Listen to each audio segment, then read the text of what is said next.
Calling the meeting to order at 6:02 PM. So, first order of business, 1.1, meeting practices and information. Members of the public may observe the meeting via the NUSD YouTube channel or in person at the NUSD boardroom. Spanish translation will be available via Zoom. And Ms. Lemus, are there any public comments on closed session items? There is no public comment on closed session items. Great. Okay. So moving on to 1.3, recess to closed session. So in closed session, we're going to be covering item 2.1, conference with legal counsel, anticipated litigation, significant exposure to litigation pursuant to Government Code 54956.9, subdivision D2, 7 cases. And with that, we are recessing to closed session.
at 7:15 p.m. And there are no actions that we need to report out of that closed session. So if we can move on to item 4.1, Pledge of Allegiance. So if everybody can stand, please. Repeat after me. I pledge allegiance to the flag of the United States of America and to the republic for which it stands, one nation, under God, indivisible, with liberty and justice for all.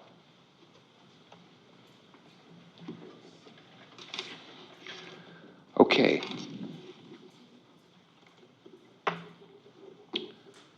So moving on to meeting practices. This is not it. And just as a reminder to everybody, we like to start our session by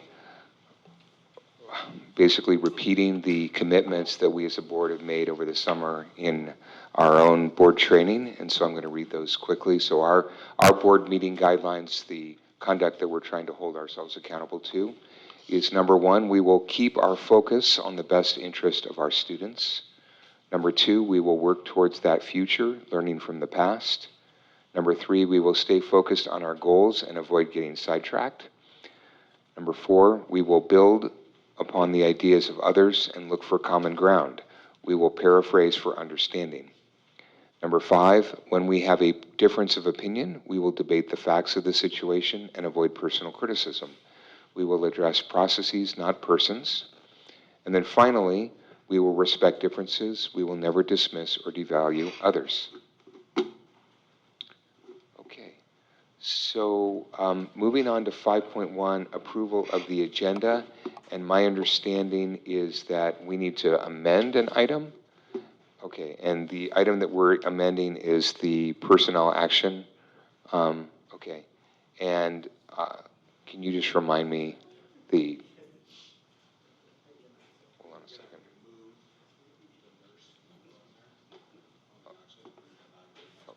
Okay, so hold on, let me just find it here. One moment, everybody. It's on the personnel report, right? Okay. And where is that? Oh, right there. Okay. So there's a category on the PAL called job abandonment by certificated employees, employee ID 3298. We are removing that from the PAL. But other than that, the agenda stands as is. Can I get a, oh, I'm sorry. Ask for, we'd also like to amend the SUA contract, which is 13.4. There will be an amendment to one of the pages that actually has a notation that says it was approved by the NUSD School Board on July 15, 2024. I'd like to thank the keen eagle eyes, they caught that. To my knowledge, that was not true. It's an action for this evening. Okay. So do we need to pull that in order to amend it? I think I can just amend the actual contract because I'm the one who signs it. Okay, great.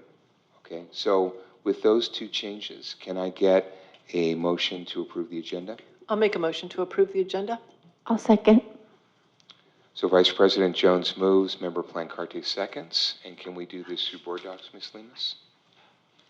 Yes. we can. Okay, or do you need to manually adjust those changes?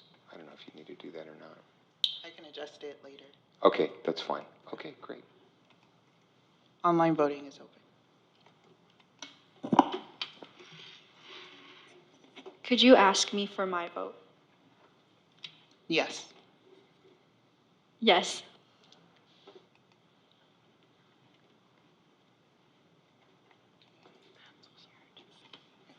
Student Board Member Lee?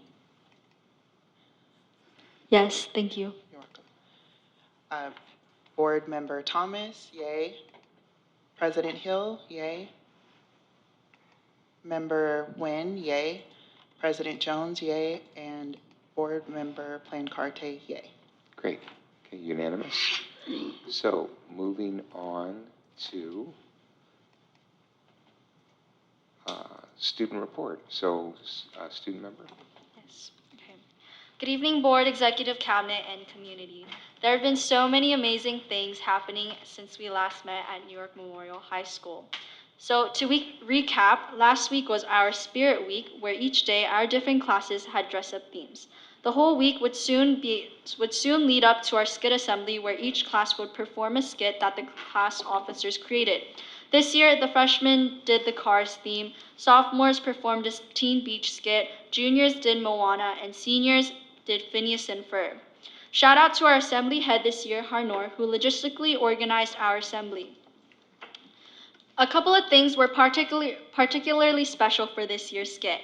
First of all, our skit performers were able to invite their families to come and watch them perform.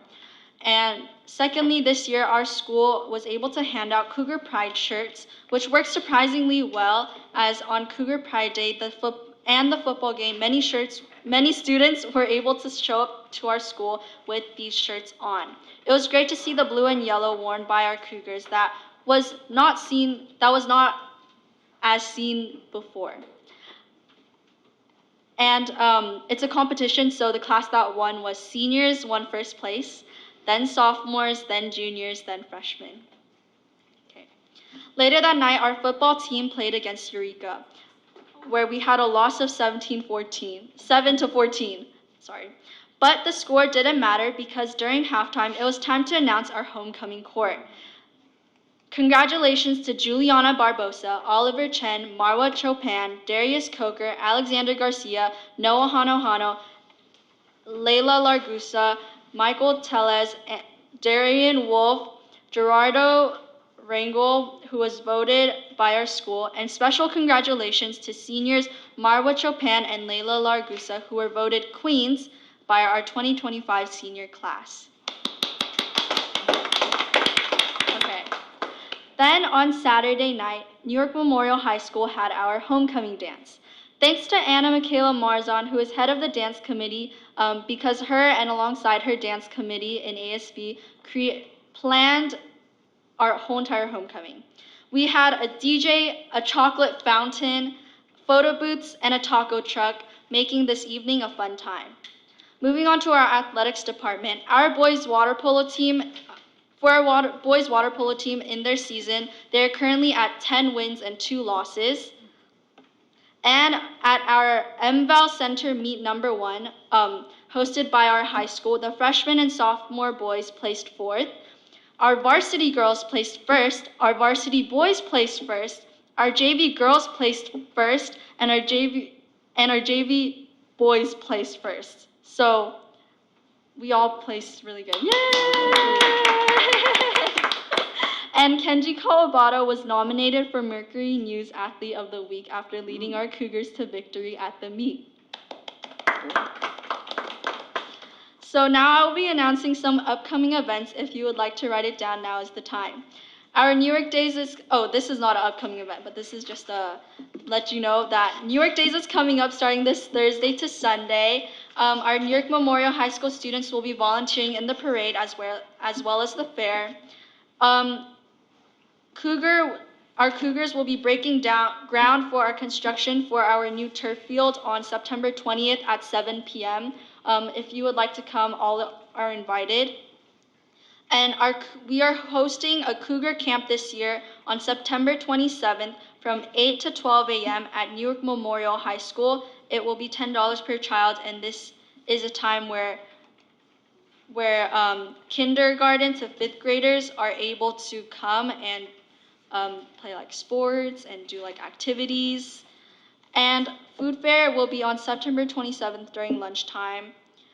And lastly, our water polo, girls volleyball, girls tennis, girls golf, football games are all currently have started playing. So go, please support them. We'll probably be able to find information on the school website. That is everything. Thank you for listening. Have a great evening.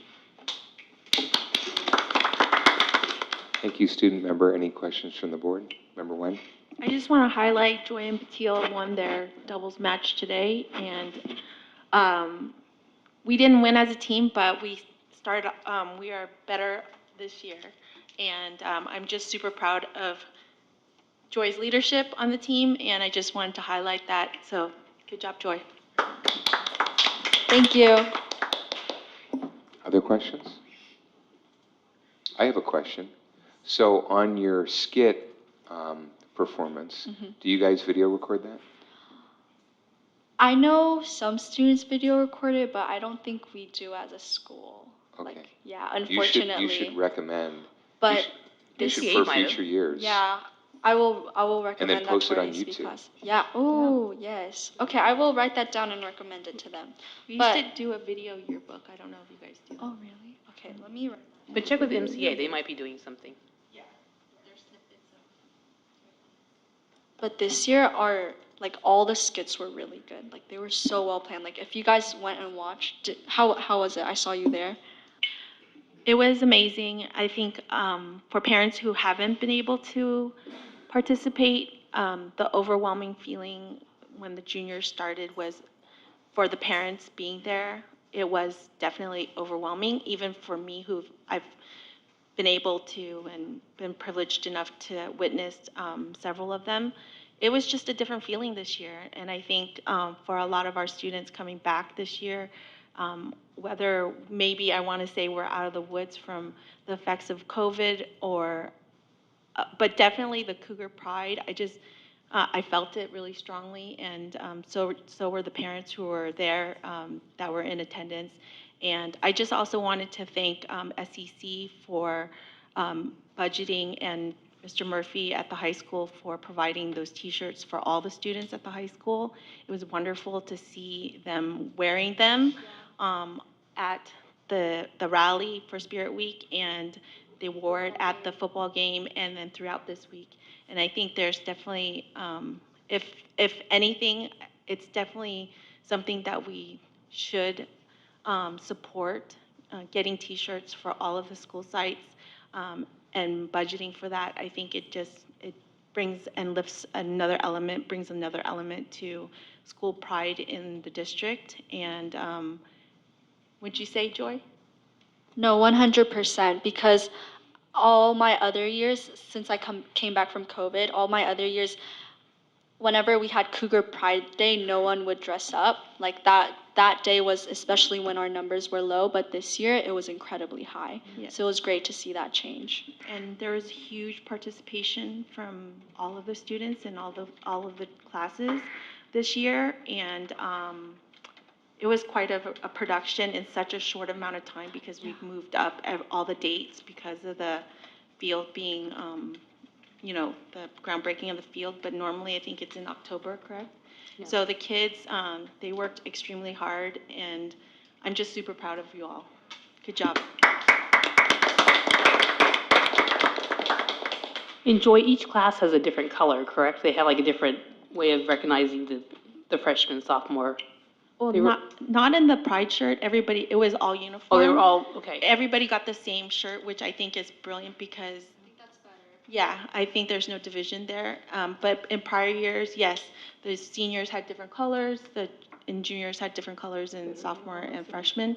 But I think going with the whole theme of being united is definitely something that is bringing the kids together. And then I also think last year's Challenge Day is also a nexus in like helping bring students and bring awareness to just saying, hey, we're all struggling and we recognize you.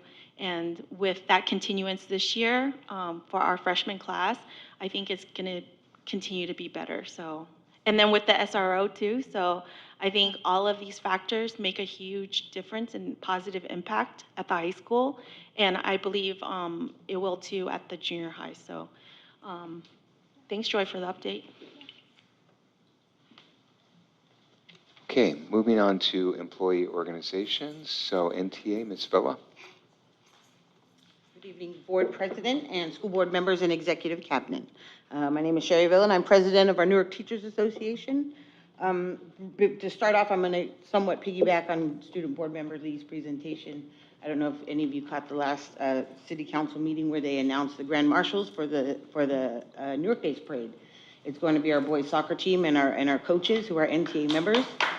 So I might be a little bit partial to the head coach there, good guy, my brother. But no, it'll be exciting to see them leading the parade, and it's a big thing for our city, so congratulations to them. And again, I can't wait to see my brother up there leading them all. Very excited about that. But, so yeah, those are our two NTA members. Okay, so starting off, got a big positive. I'm happy to share with everybody that this past weekend, we had the CTA Region 1 conference in San Jose. Julius Chapman, he's not only our NTA Vice President, but he's also a member of the CTA Region 1 Organizing Committee. So he's in charge over there, you know, getting things going. So very proud of Julius for being active and taking on a role within CTA. I was able to meet our new David Hernandez. David was supposed to retire in January, but that came a little bit earlier. So our new Executive Director of CTA, her name is Chaz Garcia. Very, very nice person, and I'm excited to start working with her. But moving forward, okay, at the Region 1, let's see, here we are. Okay, for the past few years, the norm would be for it to be just Julius and myself at these conferences, but I'm happy to share that this past weekend, we have NTA members wanting to go to our conferences as well. Let's see, we had our NTA members attending sessions on writing grievances, advanced grievances and arbitration, healthcare and benefits, the power of consent and disrupting misogyny in curriculum and also in policies, more specifically like dress codes, and capping the day with a big information session on breaking the cycle of dysfunction in our special ed departments, which leads me to the next. What I wanted to talk about. You know, the past couple of weeks, we've had some things coming up in our special ed department. Systems are being put in place. I'd like to thank Angela Walker, our Director of Special Education, for putting systems in place. And, you know, they're not good conversations to have, but again, with the relationship building and partnership, looking forward to continuing those talks and getting things on track for ultimately for our students, our special ed students. Next topic in regards to later on the agenda, where we're talking about the public hearing for textbook sufficiency, the resolution coming up. First and foremost, I'd like to recognize Danielle Johnson and John Martinez in our IMC department. The volume of materials that they have been putting out since before school started is just tremendous. I mean, I walked in there myself and it's literally mountains of boxes. So our NTA members want to give a special thank you to Danielle Johnson and John Martinez for getting curriculum out to us. Now, in regards to the public hearing for textbook sufficiency and the resolution that will be coming, I would like to point out we are getting close to our NTA members having curriculum. We're getting very close to what they need. But I would like to point out we still have 4 elementary teachers that do not have benchmark curriculum. So looking forward to continuing those conversations and getting our people their curriculum that they need. So again, thank you, Han and Karen Allard, for your work in getting us the new curriculum, the adopted curriculum. And again, we're looking forward to having it all in the professional development to come with it.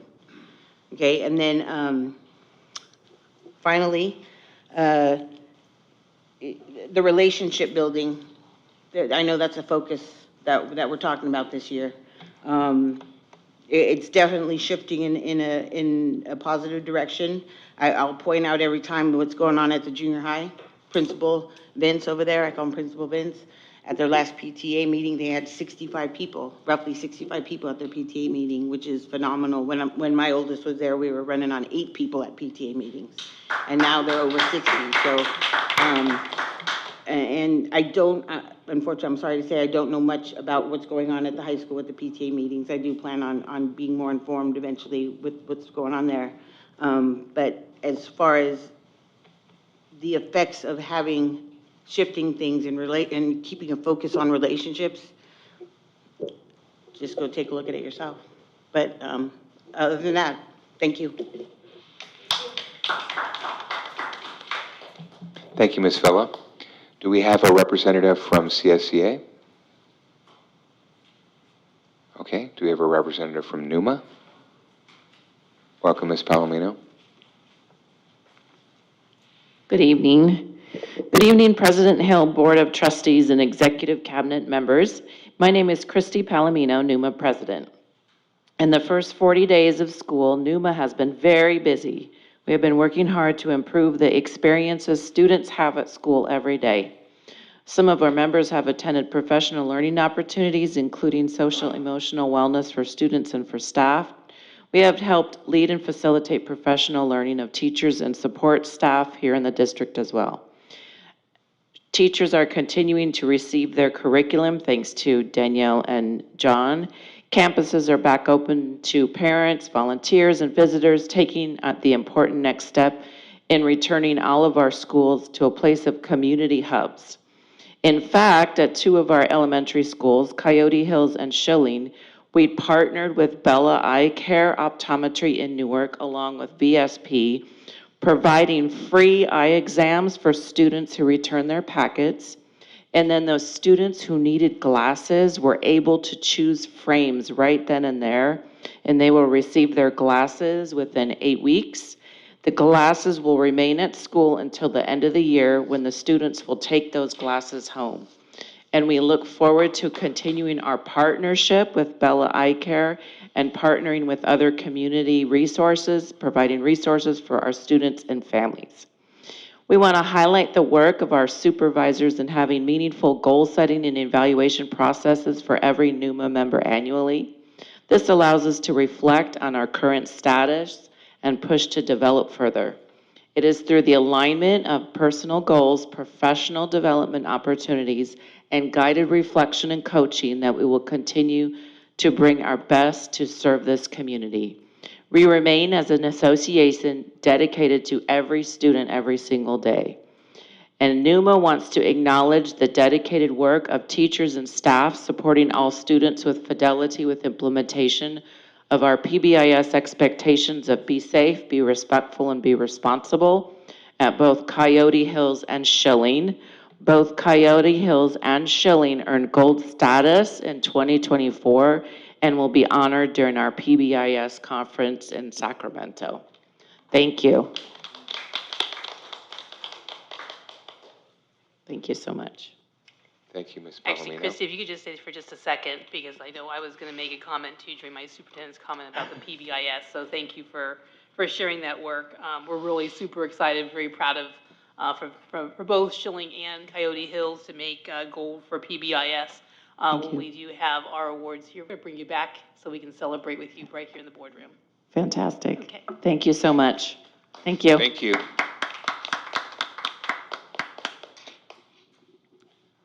Okay. So moving on to 8.1, public comment on non-agenda items. So I don't have any, okay, we don't have any additional speaker cards. Okay, great. So we don't have any speakers for non-agenda items, so we will move to 8.2. And we have Mr. Kerry Knoop. Why don't you come on up?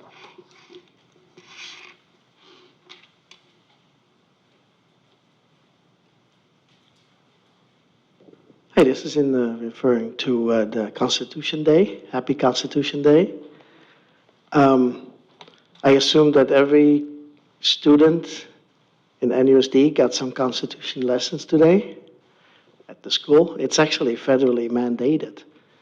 On Constitution Day, you have to spend some time on teaching the kids about the Constitution. And if you ask me, I think that is actually very necessary, because a lot of people, I think, and I'm not claiming to know anything more than anybody else, but I think a lot of people have no idea what the Constitution stands for. And it starts with our children, you know. Why do we have a Constitution? You know, it's so amazing that the United States is a very new country, you know, compared to the old, you know, European countries where most of the early immigrants came from. And when the Constitution was formed, it was based on new philosophical ideas. And the old country, if you will, the old countries never got up to par with that. So we're very strong when it comes to things like, you know, freedom of the press, freedom of speech, freedom of assembly, of religion, or freedom not to have religion. And it's so important to teach our children about that. Because again, freedom is very important. And, I'm an immigrant. I was born in the Netherlands. And I'm not saying that the Netherlands is unfree, but again, the European countries are behind when it comes to the US. So we have something special here. And then also we need to look at countries where the word freedom is nowhere to be found, some communist countries where everything is organized, controlled by the government. And so we need to cherish these freedoms that we have. And again, it starts with education to make sure that children understand not only the amendments and things like that, but the spirit of the Constitution, what it stands for. Thanks. Thank you, Mr. New. Okay, do we have any additional public comments, Ms. Lemus? Okay, great. Okay, so moving on to 9.1, Superintendent Report. Superintendent? So thank you very much for the opportunity to be able to share a few things with you. We already heard about PBIS, which is exciting for both Schilling and for Coyote Hills. We will bring back when we have their awards to be able to actually present here at the board room and be able to help really celebrate with them. It is really amazing that they have accomplished this again, and we'll be able to celebrate that with their families and their students. Many of you may have seen the emblems that are actually outside their schools that have been placed up there, so we get to add another year, which is really exciting. A little bit more, we also have a bond FAQ that has been presented. I'm not going to read the thing in its entirety. It will be placed at our website on Friday. We will be going live with the FAQ list, and so we'll have a special section on the district piece. We can talk about the facts, and that's the thing I want to remind everybody. We also can't campaign, and we can't tell people what to do, but we can give them the important facts so that they can make a really informed decision, and that's really what the FAQ is all about. And so I kind of wanted to share that with everyone. I'll be reviewing that also with our principals, so they can share with their leadership teams as well. And again, no campaigning on campus. We can't ask people to vote one way or the other for it, but we most certainly can provide them with really factual information. And a lot of time was put into to looking at the bond information that we put out, and considerations that went forward to being able to do what's actually considered a bond extension. So it's a tax extension. It's a little bit different than your traditional bonds. But again, it has information that they need to understand and have information on. So excited about having that there. And then there will also be an informational booth that will be at Newark Days as well on Sunday. So we look forward to engaging with our communities in ways that we can, but there's a lot of things that we can't do. So we just want to make sure that we clearly define what that is. Also, I wanted to share, many of you have heard about our softball league and that there's been some concerns about them not being on snow. We do have an official statement, and it kind of talks about some of the work that we've been doing with this, with the league and with the community. And so I'd like to share with you what that actual statement was. There was a press newscast that was done on this on Friday evening, and I really appreciate, I think, the press's view to be able to reach out and just ask both parties what was going on with it, because it is upsetting, and I know it's concerning, and I know it's concerning to the league. So we understand the concerns that have been raised. The district and our school board remain solution-driven, and district staff are committed to working with Newark Girls Softball League. When we last spoke with our insurance company in the spring, we were told that we can no longer provide public access to a decommissioned snow site, including the deteriorated fields. We were told there was significant liability associated with the continued use of a decommissioned site, and if we were to continue this practice, they could discontinue our insurance coverage, thus exposing the district to even greater liability. We greatly respect this long-standing youth organization, and we are in the process of contacting our insurance company to see if there are any other options available to the district and to NGSL to continue the use of the snow site. But at this point, we are concerned. The district is working with our city staff to identify alternative field spaces in the community that can be used, and the city is hosting a joint meeting on September 24th in the evening, which will include NGSL and our district staff to discuss how we can all work together. The district has identified alternative shared land spaces at another school site. However, neither the district nor the league has the funds that it would take to actually build those sites. We remain committed to finding a solution and working with our families and the community. So that really is, we are very concerned and have been for some time. Anytime I think that it has disruptions, no different than when we had to move our students into the other school sites and think about ways that we had to find ways to help support them so that they could be successful in transition, right? We still need to consider that also for our community folks as well. So I did want to share that with you.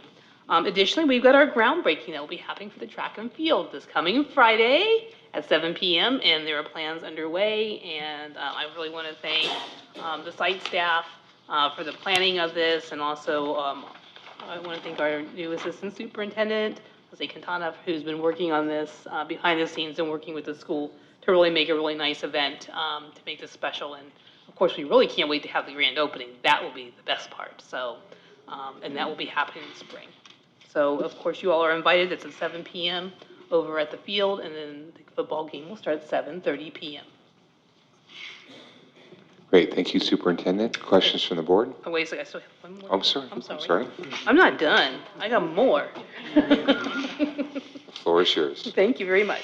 Actually, I'm going to send this next piece back over to Assistant Superintendent Chris Williams to talk about a little bit about our band update we heard about from the band last time.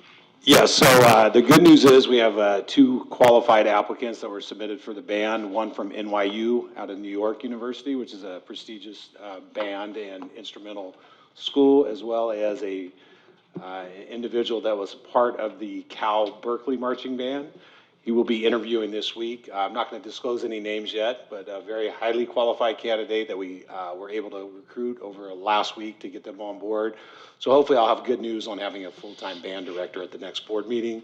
I appreciate Mike for his leadership at the high school, working through this and really trying to find someone. We've heard the message, band is just as important as any other program we have, has a tremendous impact on student learning and connections and connectivity with our school and community. And we're looking forward to some championships for our band as well once we get the right person in there. So I'll continue to provide more updates, and appreciate you guys expressing your concern at the last board meeting. And we'd like to move forward on good notes and positive outcomes. Thank you. Board Member Nguyen? Since we're on the topic of talking about band, I just really wanted to say thank you to Ms. Ortiz and Mr. Pomal for assisting in their mentorship and leadership to our band students. I was able to visit them after tennis practice last week, and I was so impressed with the leadership of our students. Their peers were conducting and leading their peers and their younger students, their underclassmen. And I just wanted to say that, I mean, like talking about it right now, I'm getting emotional because it was just amazing to see, you know, the determination and the drive and the dedication those band students have and wanting the band program to continue so badly. And I was super impressed with Layla Largusa, who was up there conducting and leading her bandmates.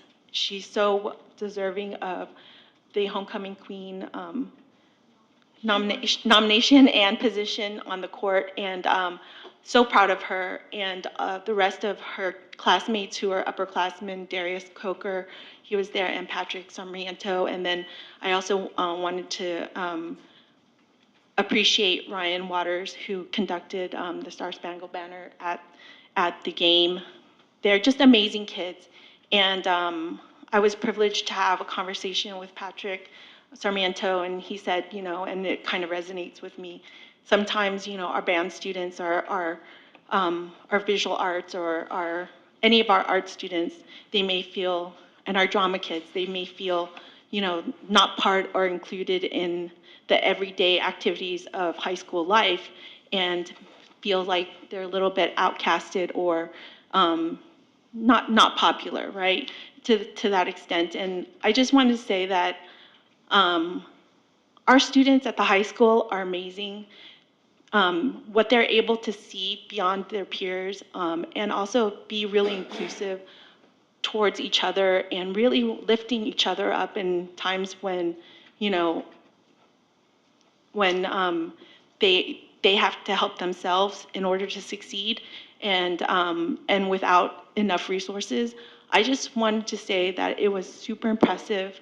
I walked away feeling more inspired by, you know, just their dedication and drive, and really wanting to continue this work, right? But at the same time, I think that there's definitely needs to be positive messaging throughout the district. Our students are so worth everything that we try to instill in them. And again, and it's also with dedication from our staff who's, you know, asked to go above and beyond, and they're willing to take on that, that extra step to help ensure that our students succeed in whatever it is that they want to achieve. And so I also want to thank Ms. Noop too, because she's taking on the choir, and the choir sang at the rally during Spirit Week also. So all these kids and everybody that's involved right now, we need to do right by them and make sure that we get, you know, people in positions where we have amazing programs and they need to thrive. So I just want to say thank you for making that effort too. It's good to hear. Thank you for sharing that information. I think probably many people here in this audience and probably up here on the dais have probably been involved with band or a performing arts activity in their past. And just like athletics, I mean, it's just another way that really connects the students to being able to grow and be able to demonstrate their leadership and to be able to express themselves in so many different ways. And I will just say, I know I'm very committed to it. I was a band kid.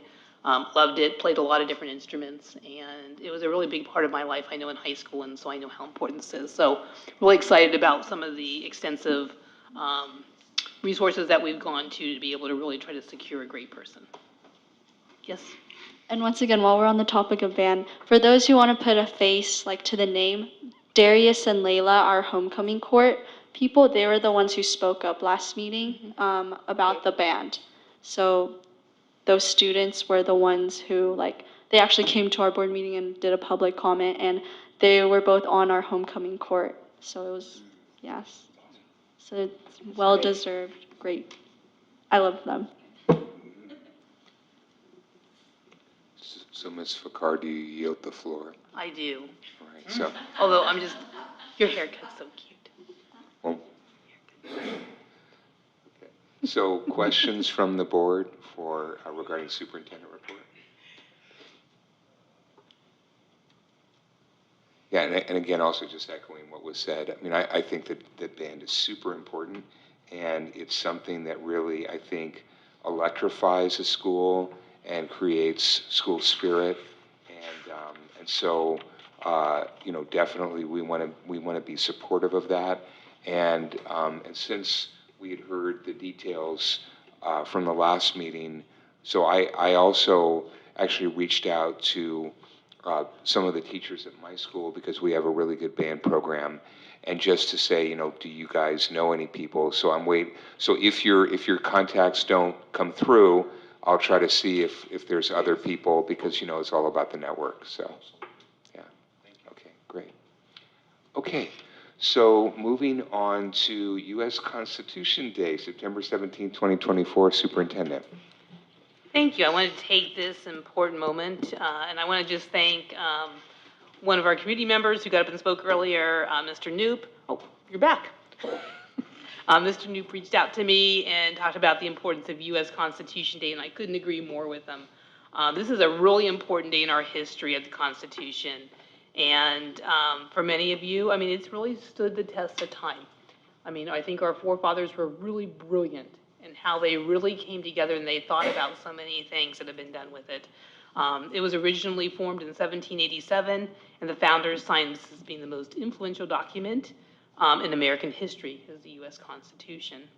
We, the people of the United States, in order to form a more perfect union, establish justice, ensure domestic tranquility, and provide the common defense to promote the general welfare and to secure the blessings of liberty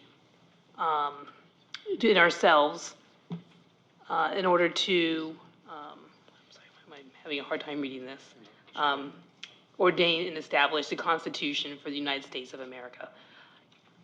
The document itself, and I agree, it's something that we are required to provide, instruction on, to be able to sit there and talk about the importance of the U.S. Constitution at all grade levels, and to have activities planned. There are a plethora of activities that are available to, as resources to our teachers and to our students and to our families to really kind of engage into some of the great stuff that happens with the U.S. Constitution. So I have found a little quiz. And I thought we would have a little fun and maybe just seeing what everybody's knowledge is on the U.S. Constitution. So I'll start off a little bit easy. Name a U.S. president that signed the U.S. Constitution. Who'd you say? George Washington. There was another. Jefferson. It was not Jefferson. Oh, interesting. Nope. Madison. Oh, Madison. Oh. It was Madison. Yep. And then, what are the branches of government that are founded underneath the U.S. Constitution? The executive, the legislative, and the judicial branch. Excellent. Thanks for leading the way there. Wow. Whoa. Are you like really glad I didn't look your way? I mean, Joy and I have eye contact right here. I just lost my. I've been knowing it, but I had a lesson on it today. Oh, and that's federally mandated. Absolutely. The witness said it happened. So I'm going to give some of you a little extra clue in this next one. Thank you, Mr. Tyson. So a little extra clue in this next one. I'm actually going to give you 4 possible answers. What is the minimum age of the presidential candidate? Is it, there is no minimum age, 25 years of age, 30 years, or 35 years of age? The answer is 35 years of age. And so who was the first president to sign the actual Constitution? You named 2 presidents, but who's the first person that signed it? Hamilton. Nope. A president?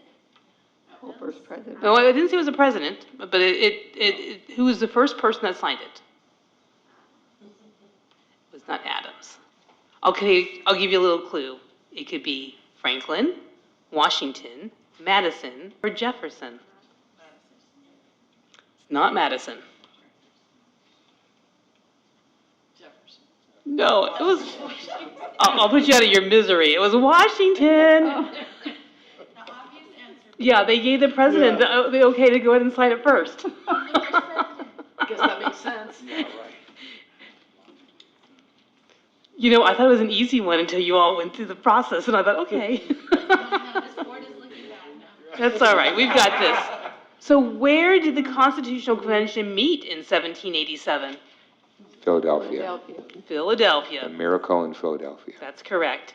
And who wrote the original Bill of Rights that was introduced and also introduced to Congress? And I'll help you out with this. Was it Alexander Hamilton, George Washington, James Madison, or Thomas Jefferson? Hamilton. It was neither Jefferson, it was Madison. Oh, wow. Madison's pretty popular. And I've got one more for you. Which of the following doesn't have an official role in changing or amending the Constitution? Is it the House of Representatives, the President, the states, or the U.S. Senate? That's a hard one. I'll repeat the question. Which of the following doesn't have an official role in changing or amending the Constitution? The House of Representatives, the President, the states, or the U.S. Senate? It's the President. Yep. Anyways, that concludes the little quiz. You guys did great. Woo! Thank you, Mr. New, for letting us have a little fun up here. I think sometimes we forget to have fun up here on the board dais with some of the hard work that we have to do. So it's nice to be able to celebrate the U.S. Constitution, think about the importance of today. Well, congratulations. You did really well, Joy. So any questions or comments on this particular item? So I do have a comment, just to sort of build on what Mr. Knoop had mentioned earlier. So we really do have something special in the United States. So there aren't really many countries in the world that are founded on an idea, but our country is founded on ideas. And I didn't fully appreciate that when I was younger, but I do now. And one thing that I just want to hold up, because I knew that there was going to be a quiz, and so I came prepared. And so I have what's called the Citizens Rule Book, and I don't know if people have seen this before, but I used to see it all the time when I was a kid, because my grandpa had millions of them, and he was retired, and he would go and he would hand them out to everybody that he met. And he was very active in kind of local politics, and I used to just kind of laugh a little bit and just think, oh, how many, I mean, I had 1 million of them that he gave me, but now I carry one of these always with me. And I think it really is important for us to really recognize the brilliance and the wisdom that's embedded in this, and how fortunate we are to actually live in the system that we're in. So if you don't have one of these, come see me. I still have a bunch. I'll be happy to share. Okay. So moving on to item 10.1, attendance update awareness. Yes, we have a staff report here this evening, and I'm going to turn it over to Chris Williams to introduce the topic. Well, thank you. Anna, are you ready to go? Anna's going to be providing some information tonight about our goals and strategies for this year with attendance and suspension, as well as some information with our inter and intra-district transfers. Anna, looking forward to your presentation, and we're here to cheer you on. Thank you.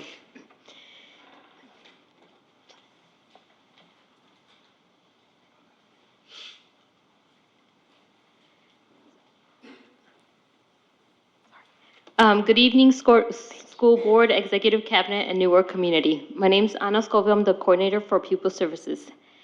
Thank you for joining us today. I'm pleased to present an update on our current enrollment and attendance figures. The presentation will provide valuable insight into the trends, challenges, and opportunities we are facing in these critical areas. With that, let's dive into the data and begin our review.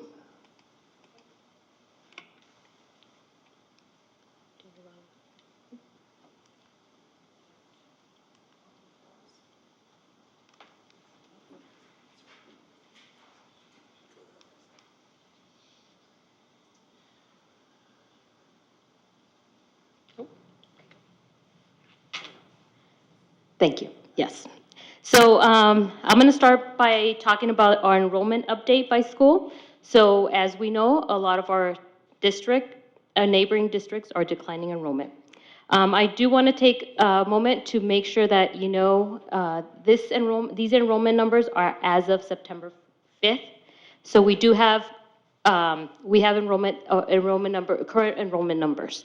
So our projections for 24-25 school year, our projection was 4,740 students, and at this time we have 4,659 students as of today. Again, our enrollment numbers are fluid because there's days when we're registering students and there's days when we're dropping students because we find out they're moving. So I do want to make sure that we take that into consideration.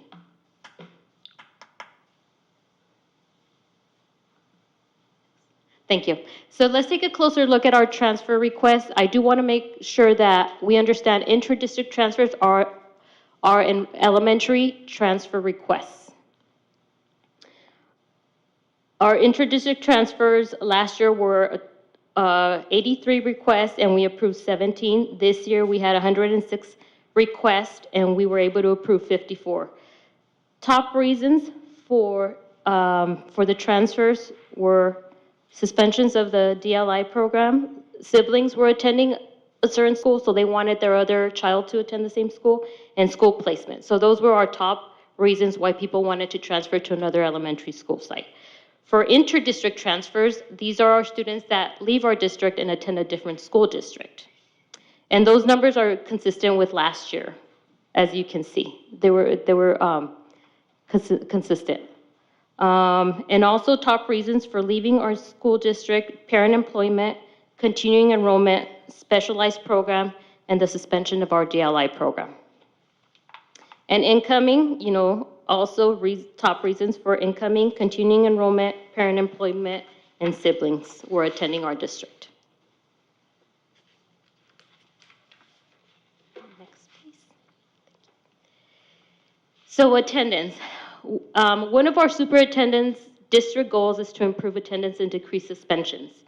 How are we going to improve attendance? By fostering relationships, and this was stated earlier. We all play a role in improving attendance. Parents and guardians are often the first line of support for students by prioritizing education and modeling good habits like punctuality, regular attendance, and set a positive example for our students. Communication between parents and schools is essential. Any changes can also help address issues that might affect attendance. So it's really important that our parents and our schools communicate, but it's really important for us to establish those relationships with our families, especially our parents. In terms of teachers, teachers create engaging and supportive classroom environments that make students want to come to school. By fostering, again, relationships and being attentive to students' needs, teachers can help address any barriers to attendance. And school administrators play a key role in establishing policies and creating a school culture that values attendance. They also provide support services for students who face challenges that impact their ability to attend regularly. So relationships, relationships, relationships. We all touch a kid when they walk into the office. Our office staff, they all play a role in our students' attendance by welcoming them. So everybody is essential in a kid's life from the moment they walk into our school sites. So overall summary of our attendance data, we improved. I'm very happy to say that we improved attendance last year by 1.2%. 1% is equal to $600,651. That's 1%. That's a lot of money. So we improved, and we got to celebrate our small winnings.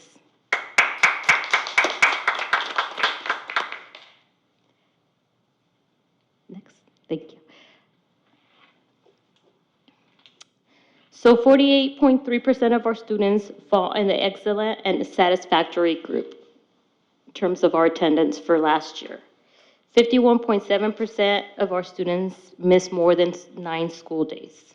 That's a lot of instructional minutes, and that's a lot of ADA.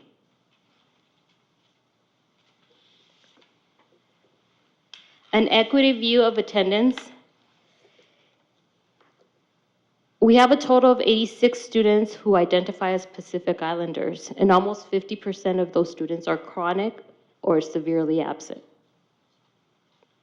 So we need to do some work there. We got some work to do there. Next. The summary of 2023-24 interventions we provided. We worked with Alameda County Office of Education to improve attendance. We identified 10 students at each site, and we provided weekly interventions to those students the last 12 weeks of school. We conducted 67 home visits. Schools conducted 858 conferences regarding attendance at their school site. We conducted 23 school attendance review boards here at the district level. We sent 8,252 letters to families regarding attendance, and we did send a letter to each student who was chronically absent last year with a total number of absences, so parents know how many days their student missed the whole year.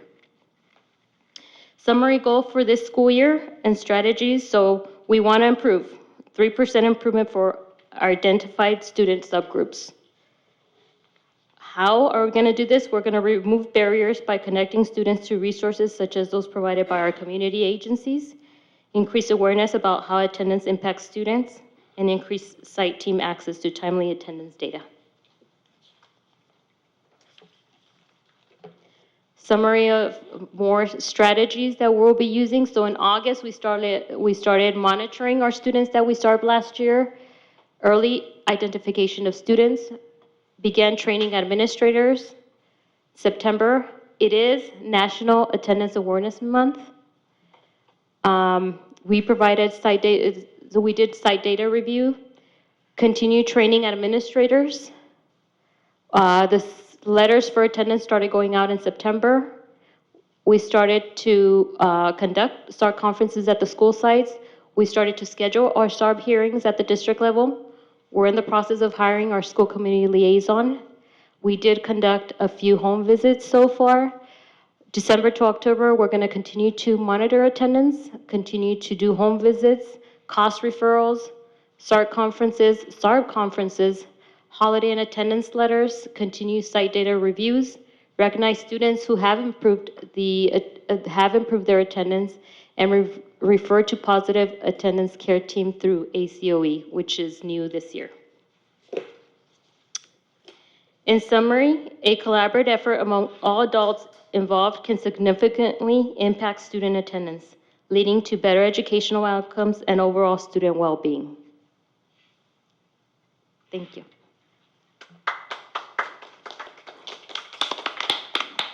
Questions from the board?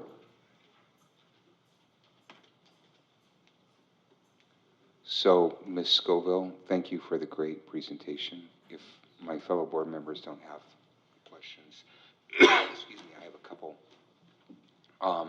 So, we have declining enrollment. And declining enrollment is happening all over the state in every district. But when we had FCMAC here before, they talked about how certainly we want to try to do our best to see if we can reverse this trend, and I think we're trying. But it looks like we have a goal here, and I'm not sure if we had this goal. I'm not sure if we had the ADA goal last year, but I think it's a great one. Where, well, number one, we're seeing improvement. So we've seen 1% increase in an attendance rate. And that's actually how we get money, right? That's how we're compensated. And that's one of the things that Mr. Mike Fine had told us is, focus on the things that you have control over. You don't have as much control over enrollment, but you do over attendance. And so it looks like we've done some things there. So I think it's great. I'd be curious if you have some feelings about what were the root causes of that increase. And then also we've set a goal of 96% for, is that the next year? Okay, for this year. And so what are your thoughts about kind of the keys that are going to make that happen? So what do we think caused last year, and what do we think are going to be the keys for this year? I think and I can't speak for the years previous because I was on maternity leave, but last year we did a lot of monitoring of students and providing data to principals. And we did a lot of data diving with principals. And just out of curiosity, I know at my school, so as a teacher, literally, the front office is on me every day to make sure that I'm properly cataloging attendance. And usually if there's an issue where somebody's not showing up, the parents are immediately notified. Do we have that process in all of the schools right now? Yes, we do. Okay. Great. Okay. So parents do get a phone call, and in addition to that, there's a dialer, a text that goes, or a dialer, depending what the parents preferred. If they prefer the phone call, they'll get the phone call or they'll get a text message. And the good thing too is that parents can now respond via text also, and our attendance personnel get the text message. So that's also an excuse. Like if the student is out sick, the parent can text and the school gets the text, and then they excuse the absence that way. Okay, great. So a couple other things too. I know Karen and the Ed Service team, we really focused on our staff development this year about the relationship piece. When you have caring adults in kids' lives and you have programs that help support their direction, whether it's band, music, athletics, whatever it might be, It's going to increase the opportunity for kids to show up, especially when they know somebody's here that cares about them. Secondly is diving extremely deep. Secondly was our suspension rate to decrease this year. So our elementaries have a nice process in place that they're working with principals on a daily and weekly basis. Karen and Han are on the sites. Same thing with middle schools and high schools. So we can ensure that suspensions are aligned to education code and the appropriate timelines of kids being sent out, rather than making everything a 5-day suspension or 3-day. But basically, your suspension's aligned to what your discipline matter was or is under a 48900, which is the ed code that allows school districts to provide suspensions. But one of the big pieces too is the intervention factor that we have to do a much better job on this year. As we've talked a little about home visits, getting into the homes, connecting with our parents, and then providing our resources within the community as well as the district, where when we have the chronic absenteeism, how do we focus on those 10, 12, 15, 18, 25 kids, families, and what are we doing to provide support with them? So one of the things we haven't rolled out yet, but we talked about a mentorship program like Project 360. Pretty simple, right? If you're or Project 720. High school kids, we have 720 days to impact their life, 180 days per year. So what are we doing above and beyond providing a curriculum and instruction, an athletic program, a band to really focus on these? And that's where we're going to call out for all of us to see how many are really committed to being mentors and working alongside of our kids, where we actually can have communication to really get these kids connected with where our vision and mission is and what the goal that Tracy as well as our board has set forth with us. Because reality is we've got to be here to impact kids and their lives. And again, when you have a organized area, for example, if you look at the middle school, and Sherry, I appreciate you focusing on this. You look at the suspension rate last year at the middle school, the first 7 weeks compared to where we are now, tremendous difference, right? So you have not that we didn't have strong leadership, but we have a strong focused team providing support necessary for not only the kids, but the teachers will be the first ones to also need to have that support and being firm, fair, and consistent and supporting our families and teachers 100% of the time. That's going to look different for every child, but it's time to get the big global picture out of the way and start focusing and centering our energy on those that need it the most, right? The things that we can't, I always say this and I apologize, but the things we can impact that are huge, tremendous factors, parents' education and parents' income. But we can impact relationship, we can impact direct instruction in a classroom, we can impact how many caring adults we put in, and 100% we can provide programs that are highly successful to meet the needs of kids. And then also the interventions and counseling and the liaisons on going to the homes to provide services. Because if kids are usually having trouble not getting to school, having a counselor at the school is not going to have the impact. Getting to their house, providing resources, working with the county, working with our city, working with our district on providing services, and repeat that until we can start changing behavior and getting these kids to understand the importance of it as well. Well, and I think that in the presentation that it's page 7 where we talk about the breakdown of attendance by ethnicity. Now, so again, we don't know necessarily whether ethnicity is the root cause, but it could be one of the causes. And so maybe we start there. And so we certainly see that there's certain groups, so Pacific Islander, Hispanic, Black, where there's a higher percentage. And so going in and like you say, let's not do a boil the ocean, like look at everything. Let's look at the issue or the area where there's an issue, and it could be socioeconomic as well. And then let's focus in on that. So I think that's a really good strategy. And the last thing, I don't want to go too deep on this, but I've been looking at our student data, and it's pretty current with our teacher and employee attendance last year, right? So when you start looking at targeted areas of highly effective teachers in a classroom, consistency, for example, of site level administrators, where kids have that consistency going into it, but it's about a 2.5% difference of where our employees are versus our students. So having incentives for our teachers and our employees and having a healthy culture and environment and looking at how we're handling this, as I've said publicly, on disciplinary matters, not only for students, but adults as well. Admin leave is not always your answer. Looking at targeted behaviors to improve structures, using our employee assistant program that I just did data on this that we haven't used in the last few years. We all go through challenges. We have health issues. We've battled different issues in our home. Sometimes your employer can provide the employee assistant program to give that counseling and other support. And it's free of charge based on our commitment with that partnership. And being able to reach out on that area as well, because it comes as a whole organization and a whole team on how we start impacting and looking at the culture where we're at. Great. Vice President Jones? No, I'm basically going to say what you said, so I don't need to repeat it. Okay. Any other comments? Member Wen? No, thank you for that correlation, because that was one of the questions that I was going to ask. Is there a big difference between, I mean, I think it's like that at work too, you know? Yeah. If your leadership is not in every day, your staff is not going to be in. So especially with any sort of, you know, situational, specifically if we don't have impactful teachers who are there committed every day to our students and showing up, if you lead by example and you're missing class, your students are also going to be doing that too. And then, which leads to, but it's on the Warren report. It was interesting that you brought that up. But Yeah. there's an amount on there for absences, and I think that's filling for the substitutes. So thank you. Yes. Yep. I did have one question. Could you repeat the number of students we have today? Enrollment? Yeah. Correct.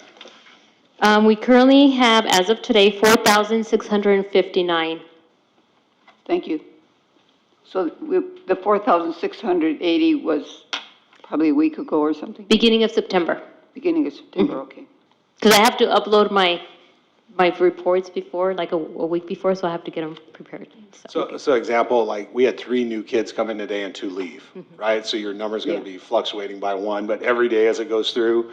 And then when we get our P1 and P2, then we'll have the ADA percentages, actually, because it's in the rear where you're actually paid for your ADA. So you'll start seeing that next year, right, for this year's behavior. So why we're at 93.4 or 93.6, and we see that our enrollment is down, and you look at the overall budget, we're about $1.6 million lower this year because our ADA, or enrollment, was lower than where we were at. But if you continue that trend, right, from 61 million, we're at 59,600,000. So we're trying to increase the attendance and enrollment with ADA, of course. And that's where we got to keep improving together. And as we all know, the most important thing for people to be in jobs and organizations is not the curriculum, it's not you as board members, it's the culture and being a firm for behavior. And that is all in our control, and how we treat people, how we respect people, and how we provide that support for people. And you will definitely see a trend on all research, right? Number one element is affirmation at work, is why people stay.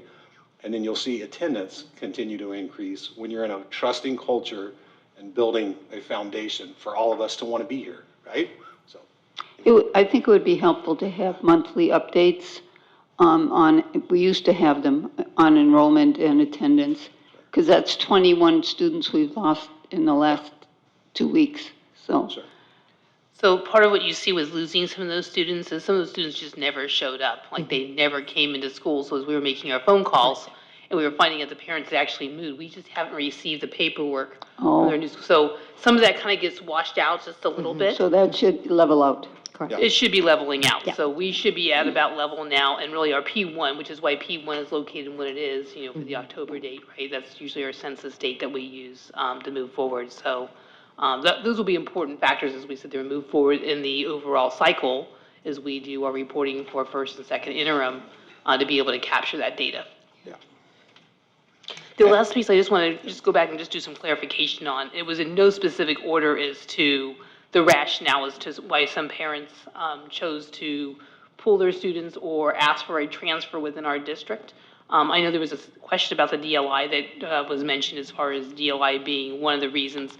How many students though in DLI did we actually lose? To another district? Yes. 12. Okay. And then there were how many internal, were there transfers internally? Do you know that? 16. Okay. So I just want to give you kind of like how many students there really were there. And then some of them I think were returned to be with their siblings as well, correct? Correct. And the 16 requests within the district, we were able to approve. So all 16 were able to go back to their home schools. And that's out of about 200 DLI students, or close to that? 158, I believe it was. 158 back and look at the DLI number. students, so 12 and 15. Okay. Just to kind of give you a frame of reference. Thank you, Anna. Okay? Thank you. Okay, thank you.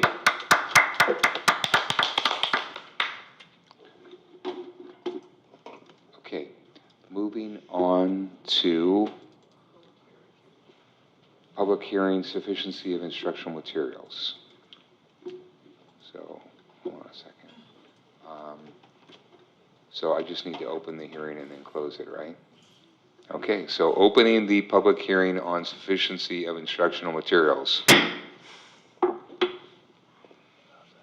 And I guess I will now close the hearing on.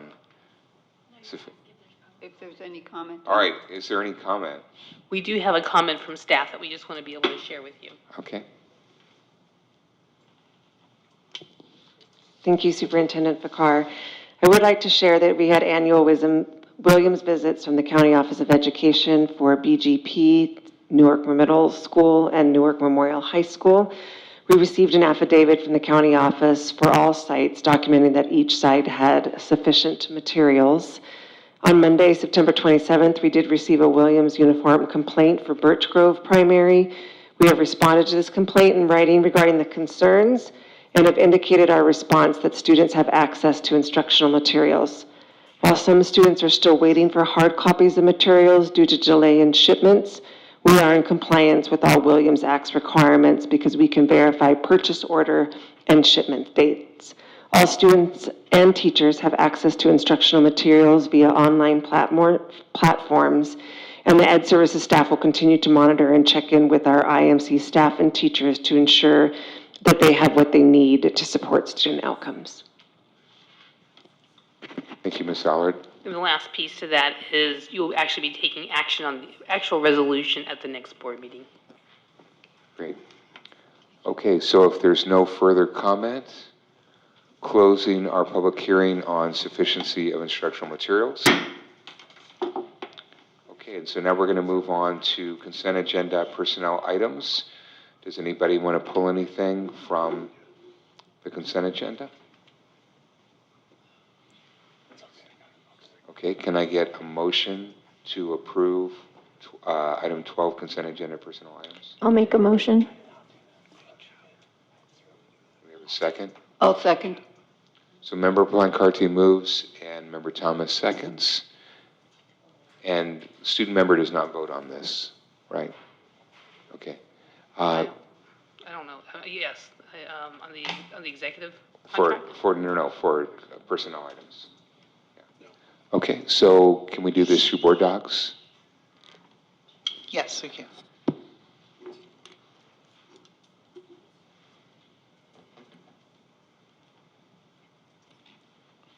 For the students voting on the personnel items, apparently it's not in the law. Right, but is it a district policy?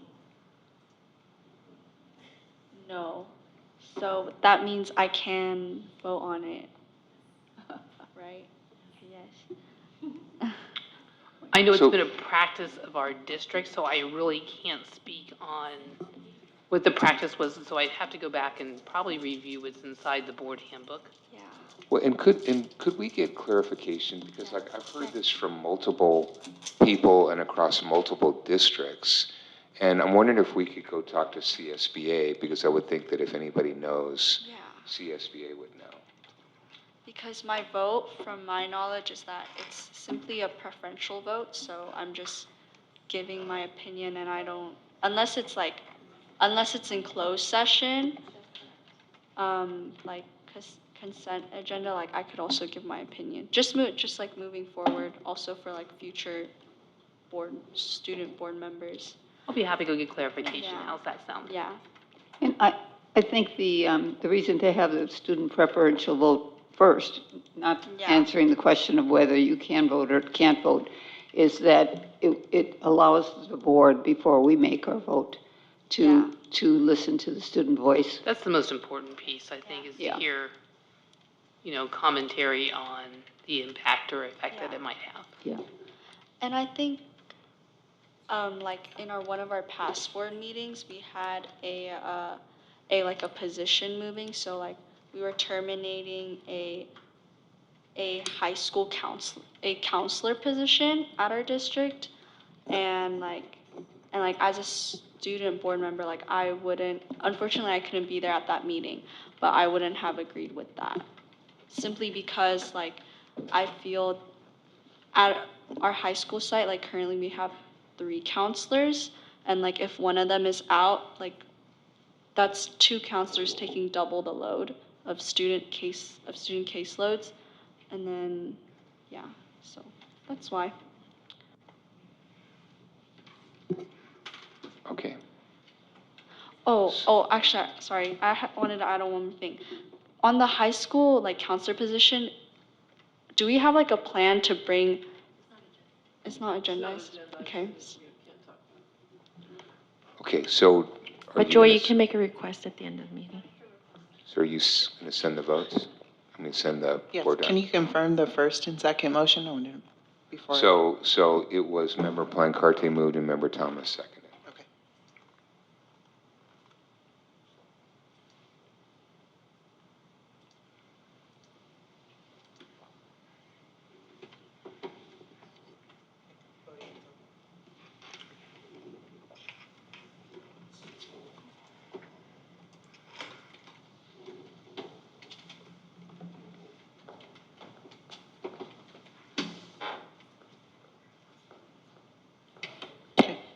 Votes are in.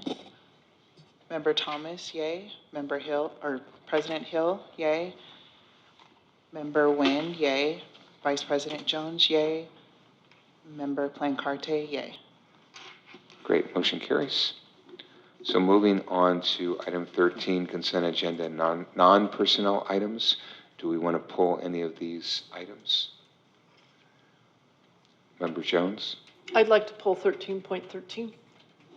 Okay, so Member Jones wants to pull 13.13. Do we want to pull any other items? Okay.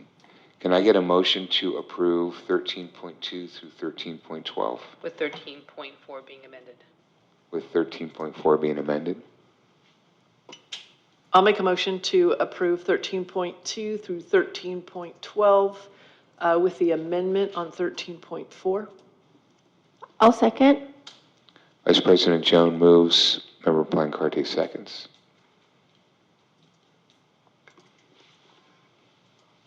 Online voting is open.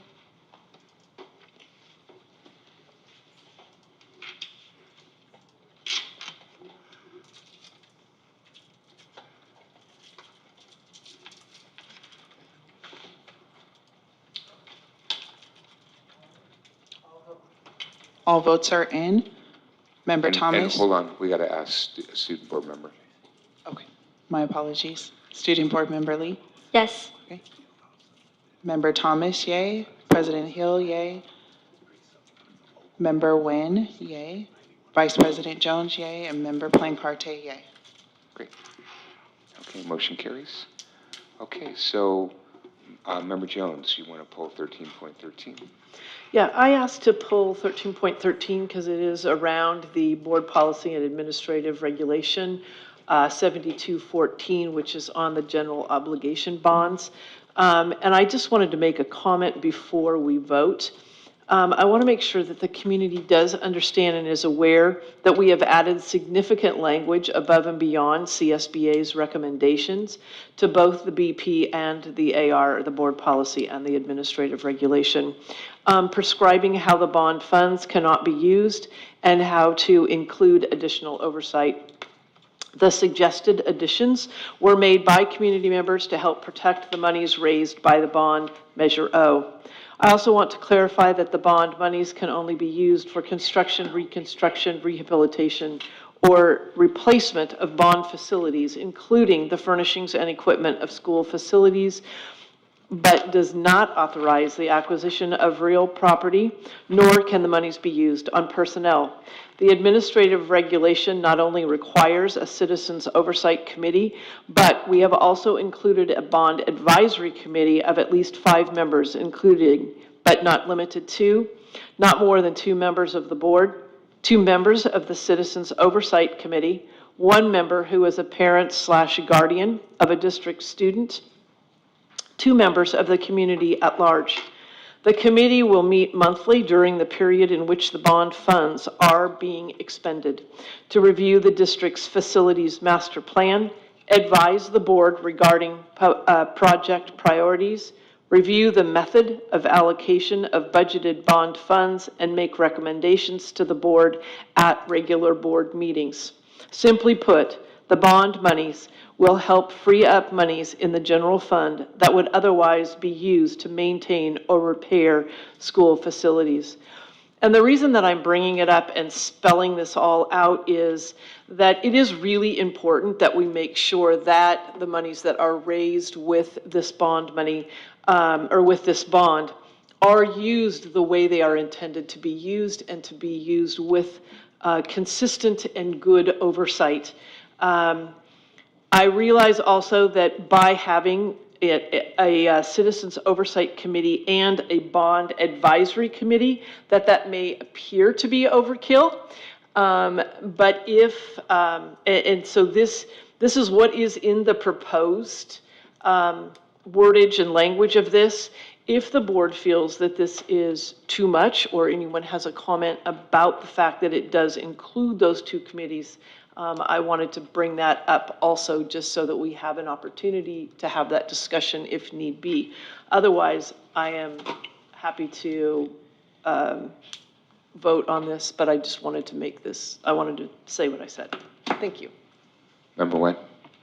In regards to the additional language, it says if a bond measure is approved under the 55%. So there is no bond if it's approved under 55%. So therefore, there would be no bond advisory committee. So I think the language that is approved with the 55% threshold, so take the under out, because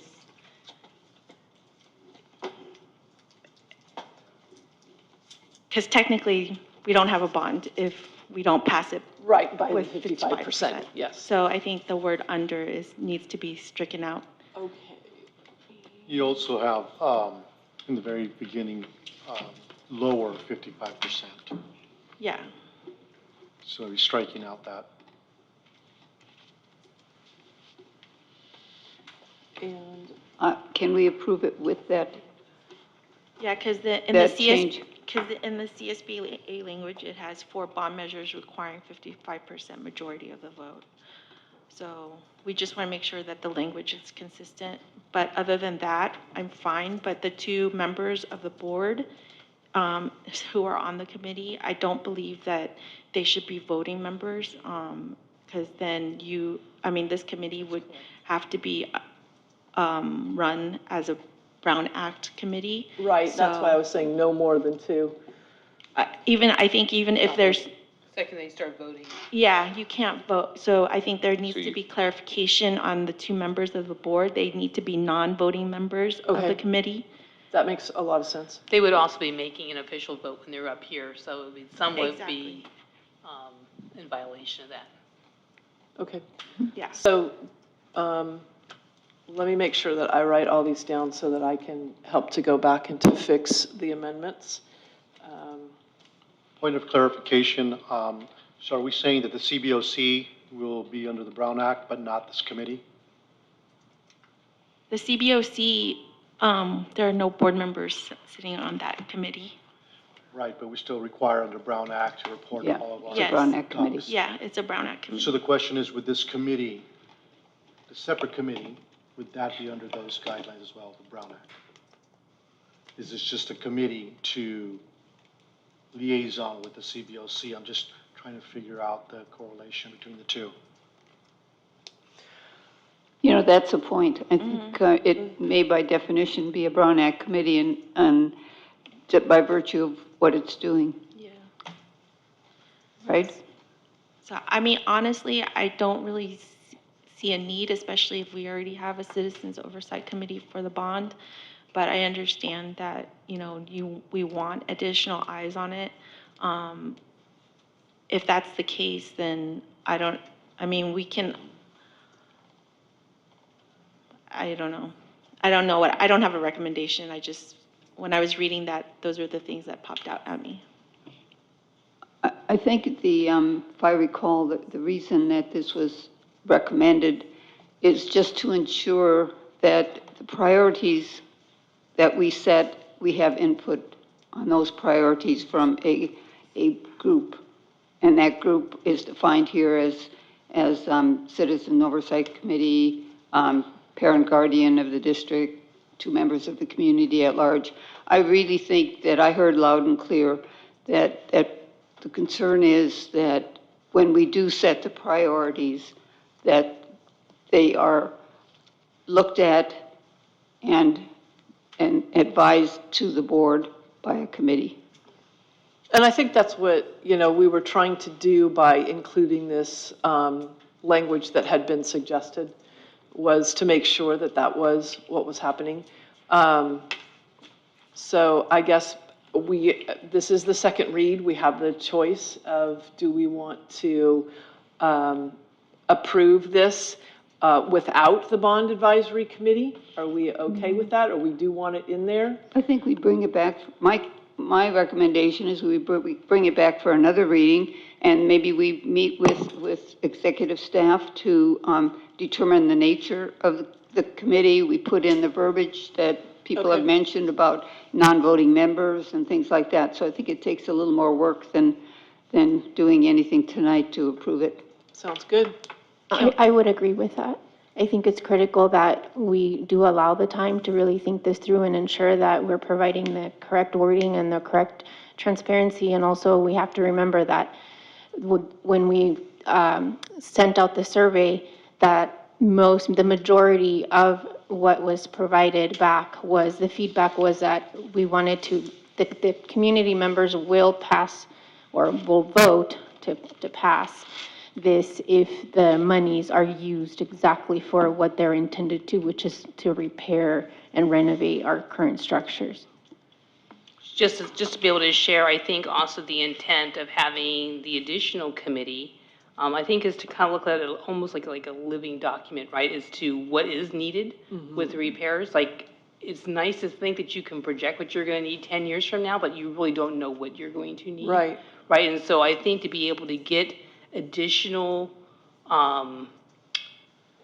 participation in looking at what is being done, right? And because the CBOC is very different. Their rules and regulations that they do and how they govern is a totally different thing. They don't so much decide on what's being done, it's just whether or not it's being done with the right funding and whether or not it's almost it's a legal part of the process that gets done. So I think to differentiate what the two different things actually do is going to be really important to be able to identify that.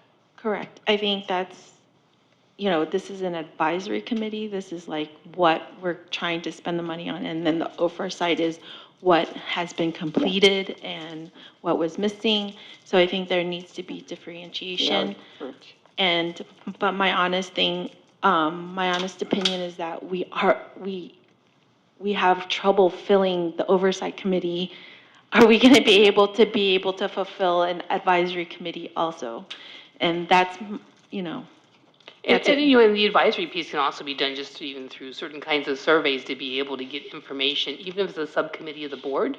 Yeah. I mean, there's different ways that you can do it, right? But I think you can gather that information, and you want to make sure that you have it relevant and that's staying current. So I think those are things that we can go back and discuss. And also, I got to tell you, our 2 CBOC members gave some really great history of what they had seen over there, and they gathered, if you recall, from the report that they gave us, I think it was at the last board meeting or maybe the one prior. They gave us some really great information of things that we really need to consider and think about. And I think it was something that we need to consider as we move forward.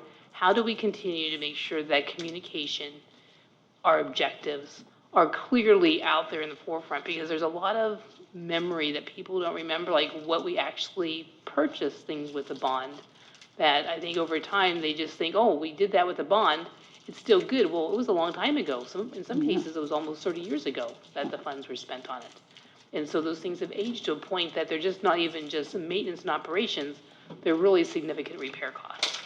And with all fairness, I did meet with the CVOC last week, and, there is a common interest or excitement when the new bond's coming through, so I think it'll be easier to fill the CVOC this time around. But, having that committee as a help or an additional layer. Because we do have a facility master plan that's antiquated. It's, over 5 years old, and you can say that's recent, but our systems are, definitely in dire need of modernization or upkeep. So having that committee would help as a separate layer in identifying this facility master plan and dissecting it and, really addressing some of the issues now and helping the CBOC group. So but I guess, yeah, we just need to look at the language a little closer to see if this is under a Brown Act or is this just a subcommittee that is formed and then, with a timeline to it, attached to it. Another thought I have in reading this is that monthly seems too often. Maybe think about quarterly or a different frequency of the meetings. Kat, are we bringing both back? I don't think we need to bring the board policy back. I think we can approve that. It's the AR that we need to continue to work on. Okay. But I think we could vote on the board policy. And I'd also just like to add one final thing too, just the importance of really here, what we're trying to do is rebuild that trust back in our community. And I feel that if we were to also position this to the community, should this pass, that they have, give people the feeling that they have some skin in the game and maybe incorporating, you can be a pioneer to help rebuild back that trust because in the future, this money will again run out. And if we don't do a good job of rebuilding the trust, ensuring that the funds are spent correctly, then it's really going to be extremely tough to be able to sell another bond in the future to our community if we're not working together in the right way to ensure that trust is rebuilding that trust and it's established, is at the forefront. So I can't speak to everything that was actually built with the funds, but what I can speak is to the financial accountability that was done in our last bond.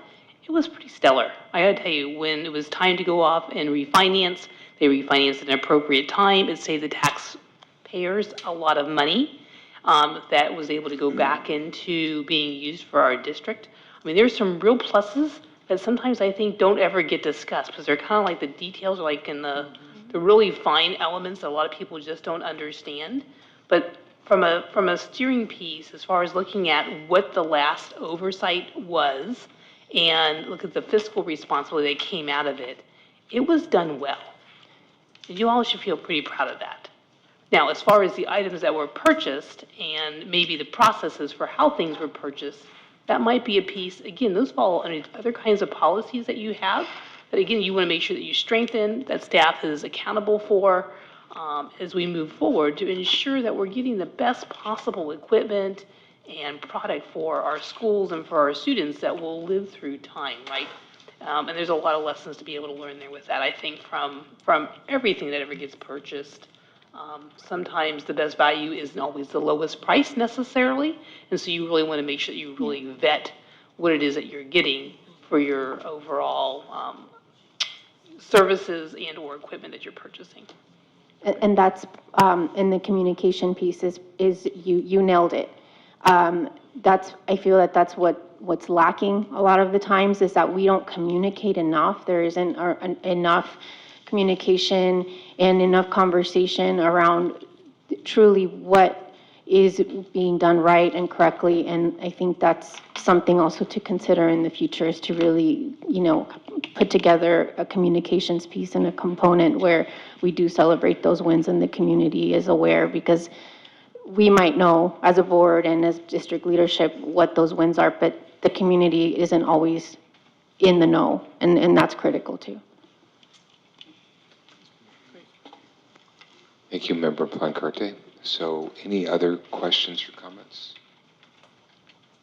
So it sounds like we want to make a motion to approve the board policy, but that we're going to bring back the administrative regulation for a third reading. Did I understand that correctly?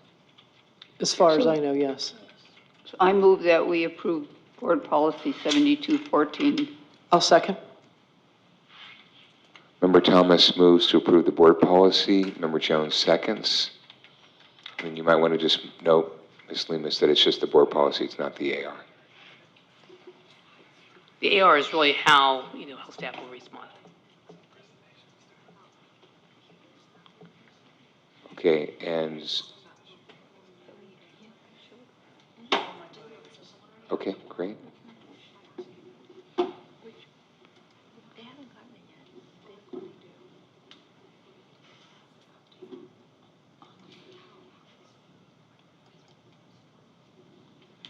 So the way that the voting, the way it's stated here, it sounds like we're approving both. Are you making a note?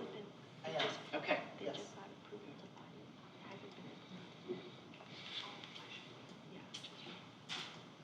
Or you can say when.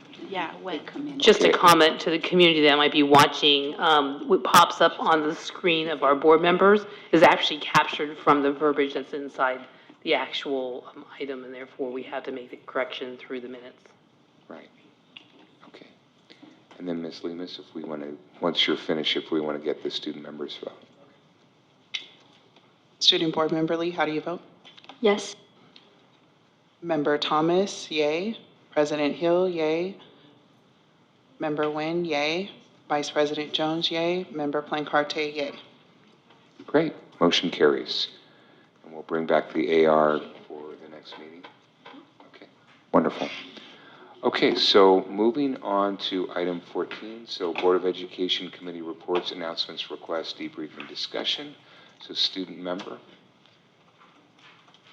I have a request.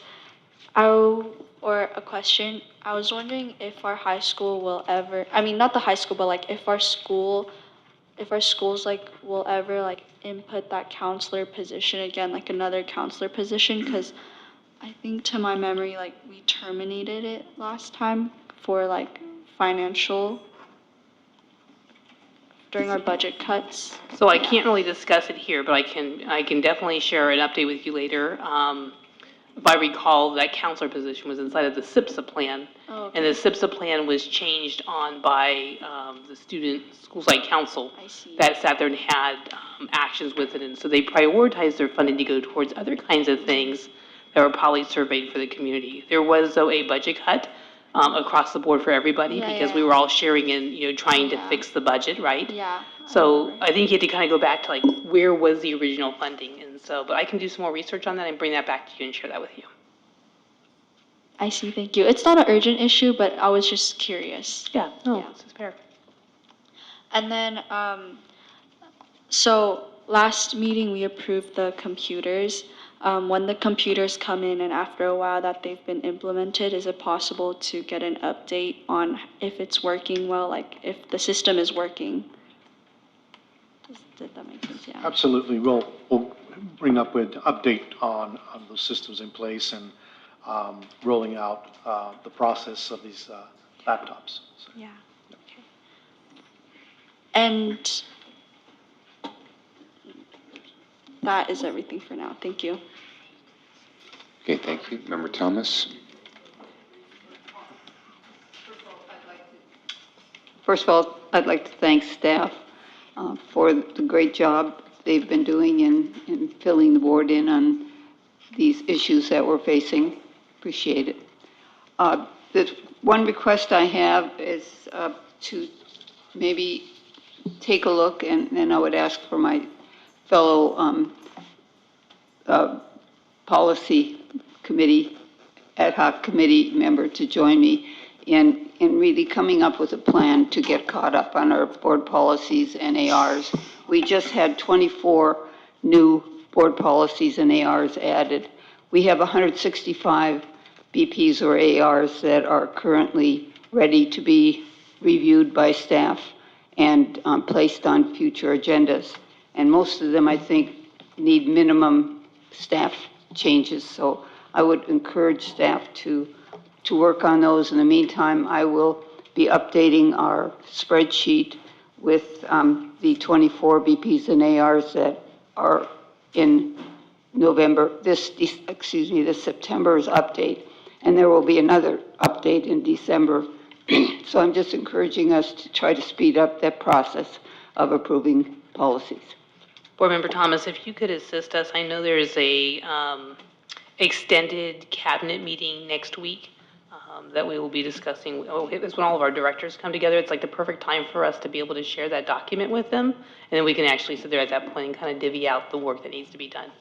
Yeah, Kat and I do that? I think she's inviting you. Are you inviting us to the meeting? If not inviting you, at least if I know like what the document says, we can sit there and we can work on who we are assigning it to. And I think from a cabinet standpoint, we can help you with that. Yeah, because, yeah, well, That's what I yeah, need, the list. I okay, need we'll the get them the list. list, and I think, I'm not sure that we've assigned them to the right department in And all that's cases. what I'm saying. so- We would give us a chance to go back to make sure that they're assigned to the right department. Yeah, And then to also talk about when those will be coming forward. We can actually give a date. We could probably make a printout for you. That'd be great. yeah, Perfect. thank you. Great. Member Wen? Don't have any requests tonight. I just wanted to, again, appreciate staff for all their hard work, our teachers, our executive cabinet, our CSEA staff members, everyone involved in helping our district with the start of school. We're 2 months in, and there's been a lot of stuff going on, and I feel extremely proud of everything that has been happening positively, and just to see and be a part of the culture at the high school has been amazing. The student energy there, and and it's time for me to end this, but I just wanted to say, yeah, I just wanted to say thank you, and on a serious note, I think, you know, it's been very positive and very impactful to see so many bright, smiling faces, and I know that there are still issues that we're working on, and I think that it's definitely been collaborative, and I just wanted to extend my appreciation to my fellow bond committee member, Karina Plancarte, member Plancarte, and also a driver on the outside, Member Thomas here, for really pushing us to do good work on the bond and trying to pass the bond for our students and this community. And I think that has really uplifted a lot of us and have pulled us together in a positive way. So I just wanted to extend my appreciation for their hard work and everyone that's involved in that. And that's it. And lastly, I just wanted to tell all the students, you know, we have another month going on and continue to do great work. And, you know, the end of the year is just a blink of an eye away. And I hope that you guys all enjoy this process this year. I believe that we have turned the corner, and all of the students have been amazingly coming together, and it's just so wonderful to see. So thank you. Thank you, Member Wen. Member Plancarte? I don't have any updates. I did, though, to piggyback a little bit on Student Member Lee's comment about an update on the technology. I just wanted to also make sure that if we could get an update on how we circled back to see have we identified which teachers were missing the, laptops? I know that was something that was brought up at the last meeting by NTA President Sherry Villa. Just if we can get an update on that, if they've been identified, those teachers, and if they have been provided with the materials that they need, specifically the technology ones. And then also, I did want to say Happy Hispanic Heritage Month to our community, our students, our families, and also thank the staff. I see the teachers every day, and I see the support staff that help really run our schools, and truly without them, we have no schools, we have no culture here. So a huge thank you to them. And then also, I know that it's been a big hot issue, and I know we've been told no about using the the fields at Snow. It's a decommissioned site, but I was having a conversation with a community member, and I understand that we have a meeting coming up, the district, the city, and the softball league, and I just have to add that it would be great to look at all the different options of what we can do, and one possible solution, while of course not understanding more of, the potential problems that could stem from, a legal aspect, is to put some sort of a chain link fence and possibly block off the buildings and the site from, and keep the public from accessing the Snow facility, and just keeping the softball fields open. I just have to ask that, and at least if it can be a conversation and at least an idea that can be discussed.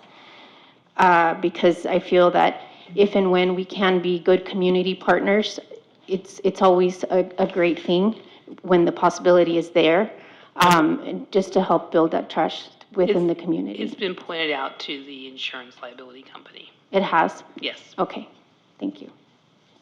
And that's it. Thank you so much. Member Wynn. Thank you, Member Plancarte, for bringing up National Hispanic Heritage Month.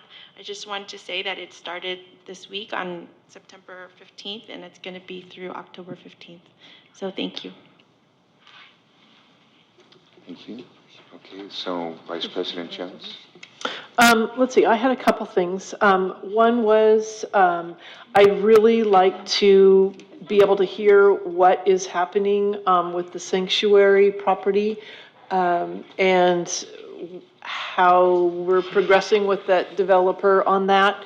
I know that we're coming to our end of time when, if we don't have something there, we need to, we'll have to forfeit the land. So just to hear what's happening regarding that. There's two other things. The next one is meeting minutes. Where are we in getting those going? There's an email to two of you to ask you to help us with something that we are looking at. So Okay. funny you should ask. Funny I should ask. I have a feeling that email's sitting in my inbox. You must have had out your little crystal ball. Yes, ma'am. All right, and the next one is, being the I don't know how to say it, the one that was so dedicated to the dress code, board policy, and AR is, how, I'm interested to hear how that's going on the campuses. Is it happening? Is it not happening?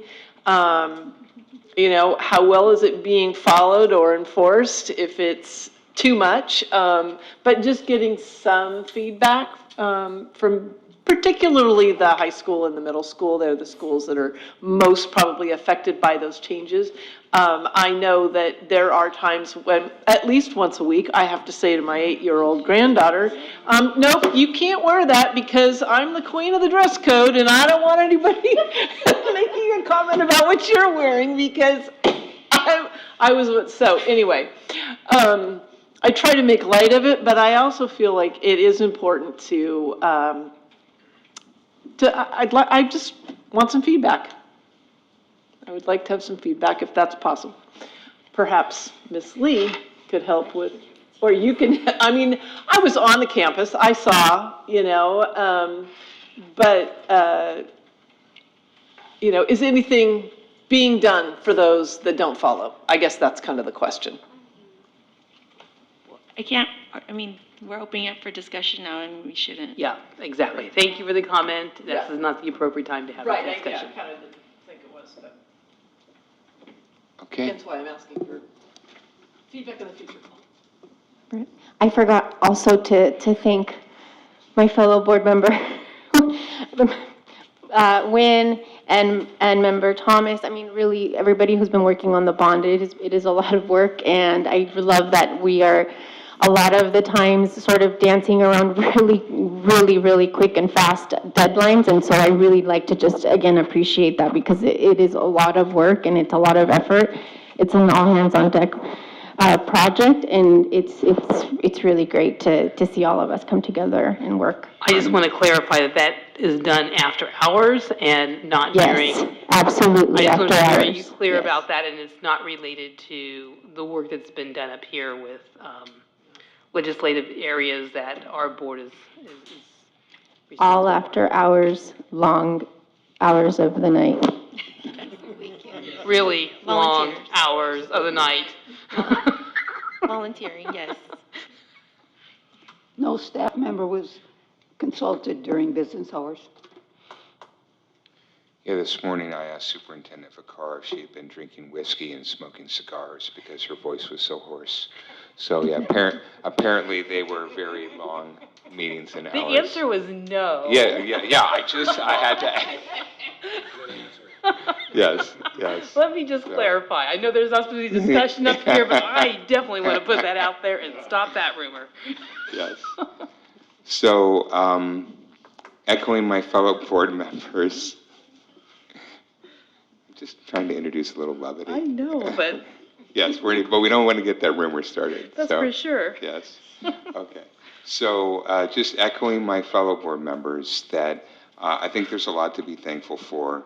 And, again, I certainly hear all the work that staff is doing and the superintendent is doing. And I think that we heard people coming forward to speak. So both Sherry Villa from NTA and then also Ms. Palomino from Numa and from Coyote Hills. And I think that we're hearing good information and good feedback from the board as well on what we're doing on the committee. So kind of echoing Member Wen, I think that we have turned a corner and there's a lot of good positive momentum and we just have to keep it going. And so, again, I'm very thankful for that. And then, but I do have one request, and that is, so I'm thankful that we only have one board meeting in November, but I noticed that it's on a date that's somewhat inconvenient for me. So it's on Tuesday, November 5th, and I think that a couple of us might be preoccupied with some other issues, like the election. And so that maybe we need. Voting's almost done at that point. No, I know. But there is still in-person voting. And so I would like to make a request that maybe we move the meeting to the following Tuesday. So. I don't think we need to. I've been through probably about 5 different elections and always had a board meeting on election night. And I don't know. Somehow it's nice because then you don't see the news until after the meeting. Sometimes we have a fast meeting. I think that's a good goal, to have a fast meeting. But I'll go along with the board, of course. Any other opinions? You could offer to do an earlier meeting that evening. Yeah, that's a problem. Well, We do have it. No, we don't. Unless you guys make league finals.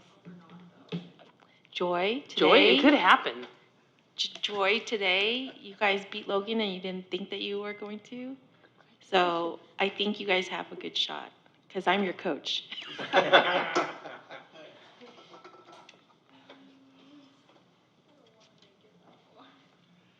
Now, I just want to also extend this to the girls that I've been coaching on the tennis team. Today, they got a huge compliment from the Logan coach. Yeah, I just want to. He was sweating bullets watching the girls play the matches because they were pretty even.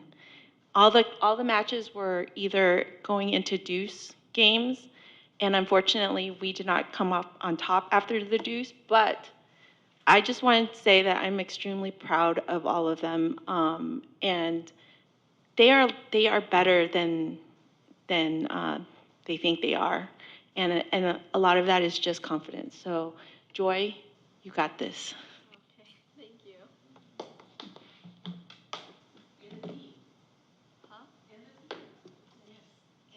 The team.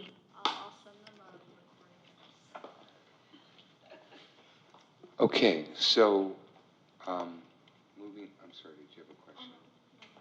So, moving on to superintendent comments? Thank you. I just have a couple of things, just as reminders to our community. Since starting school, there's been a couple of school tragedies that have happened in our nation with safety. And we want to make sure that we're being good communicators to our community, to our parents, and through parents where you will occasionally get messages from us to alert you to something that's happening on campus. We want to make sure that we provide you with updates in a timely manner and make sure that you're fully aware of what's happening. We are very much so in constant communication with our local police department on various matters, depending on what it is that we're hearing or what's been reported, to make sure that things are vetted and that we are checking things out. And many times, things that come to our attention don't really materialize to anything, but we take every precaution possible to make sure that we increase the safety and the presence when things happen. So I just want to be able to put out there that us sharing a community alert, or if a situation's happening, is meant to be able to provide communication. We'll also provide information on when there might be another update that will be coming in certain situations. And so I just want to make sure that we get that out to everybody, and that you know that we really care about our children at our schools and our employees, and that we want everybody to be in a very safe environment, and I think we try to do as much as we possibly can. We're also working very closely with Newark Police Department on new safety trainings and updating our safety plans, and so we will be working on that, and I know they want to do some simulation activities around run, hide, fight, and so we will be talking about that as well with our students as we move forward after trainings come out, and truly look forward to involving our community in that process. Just wanted to comment, I'm so thankful to have our SROs on campus. Just like having them on campus and seeing them on campus, like already makes me feel safer in the case that something were to happen. We're really glad. We've actually been in very close conversation, like I said, with Newark Police Department. We're hosting meetings with them to really look at plans and how we bring those safety plans to our leadership, and then push it out with our employees and also with our students. So thank you for that feedback. That's all I have. All right, so can I get a motion to adjourn the meeting? I'll make a motion. I will second. All right, wow, Karina beat out Joy. All right, so Member Plancarte moves, Student Member Lee seconds, and we're just going to do a roll, are we going to do a roll call vote? Yes, we can do a roll All call. right, so Student Member? Student Member Lee. Yay! Member Thomas. Yes. Member Nguyen. Yes. Member Plancarte. Yes. Vice President Jones. Yes. President Hill.